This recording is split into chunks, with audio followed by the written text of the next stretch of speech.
Welcome everyone. In today's video we're going to be looking at power chords. So let's go ahead and dive in and start talking about them. So first off, let's answer the most pressing question: what is a power chord? Well, the answer here is a little bit more complicated. Really, a power chord is supposed to be called a root/fifth dyad.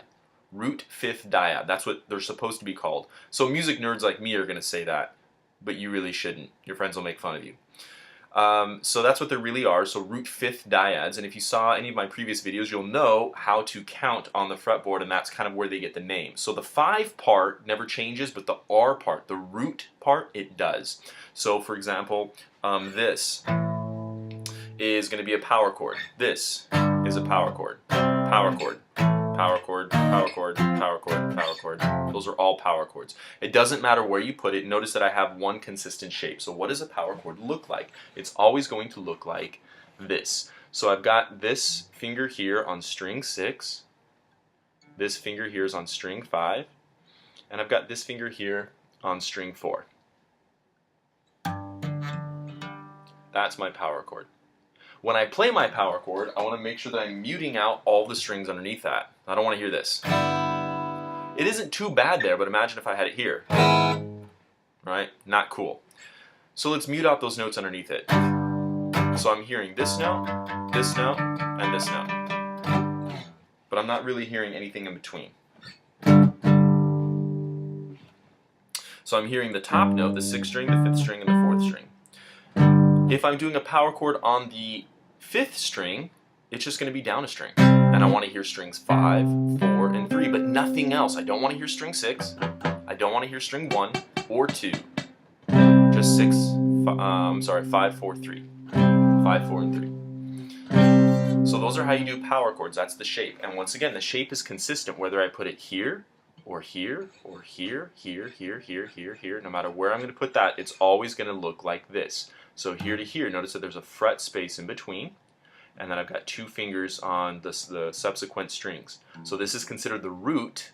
This is where the power chord is going to get its name from, and this is the 5 part, the /5.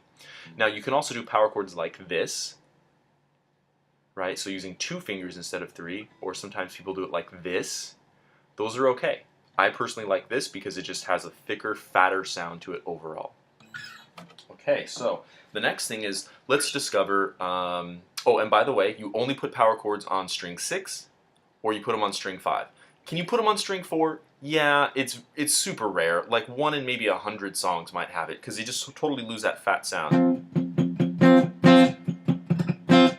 And also, you should notice that when I put it on the 4th string, I have to change my orientation here of my fingers. So right, so this is how it looks on a 6th string. This is how a power chord looks on the 5th string, and this is how a power chord looks on the 4th string. Look at that. That pinky jumps out an extra fret. Or I can just do the 2-finger way. But once again, it's 2 notes. It's not a lot of thickness there. Okay, so 6th string, 5th string, 4th string. But this is really rare. So if you're a beginner, don't even bother with this one.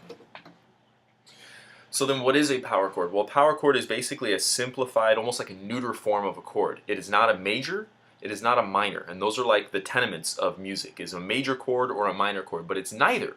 It's neither. Neither. Tomato, tomato. It's neither one of those 2 chords, and so what it really is just kind of a neuter form. You can't really tell what it is yet. You don't have enough information, so it's really great if you're doing some heavy rock, like,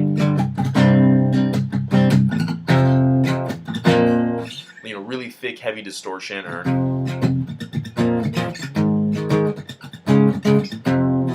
and I know I've got an acoustic here, but you can play power chords on anything.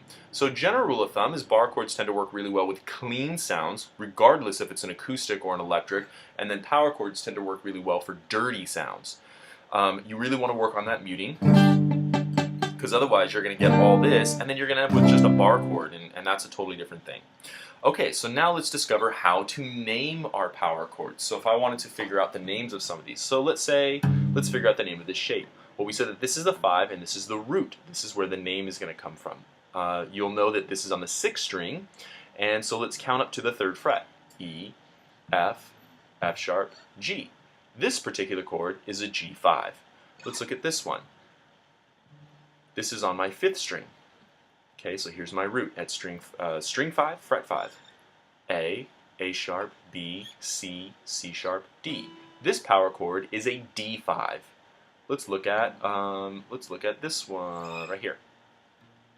This one's at fret 6, right? Fret 6 on string 6.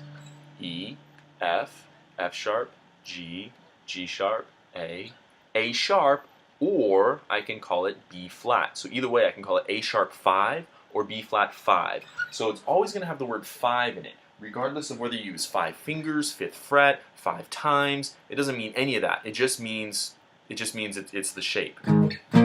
Okay, so this is a G5. Let's run some examples here. G5, C5, A5, D5, B5, C5, E5. And so here's where it gets a little tricky, because sometimes some of the chords, they don't tell you what they want. So if it says E5, you could do this, or you could do this.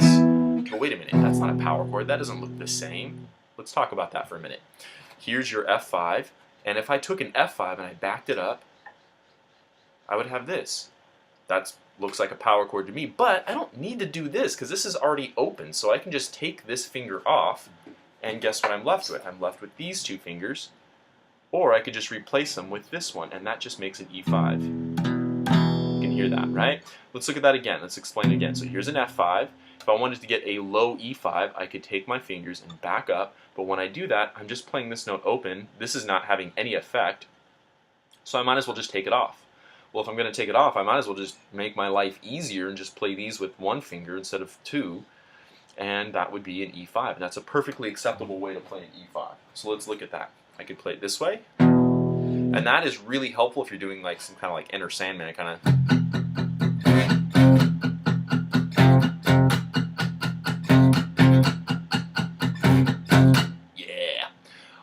But if I'm doing something different, maybe like a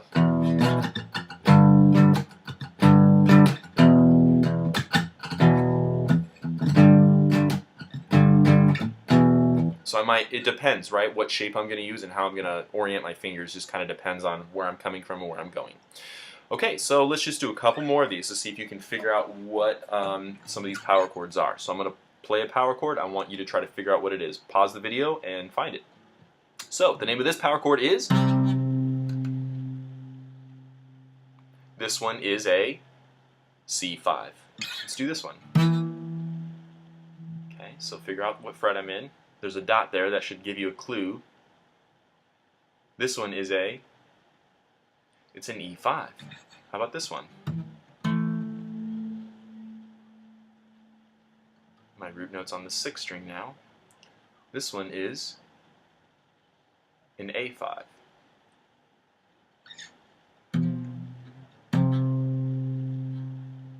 Root note's still on the 6th string. This one is F5. Root note's on the 5th string, so this one is, it's also F5. So if I saw on a paper and it said F5, how do I know which one to play? The answer is you don't. You have to listen to the song, because if I just saw F5, I can go, well, it could be this one or it could be this one. Now the second thing is to always use chords that are relatively close together, right? Efficient. I don't want to be jumping around the fretboard like this.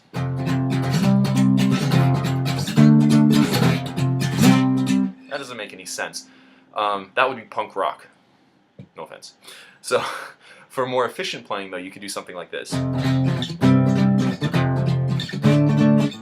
that's obviously a lot more efficient. It's still a lot of jumping around, but it's not nearly as bad as it was before. And I did that by putting the power chords on 2 different strings, on string 6 or string 5, versus putting them all on string 6 or all on string 5.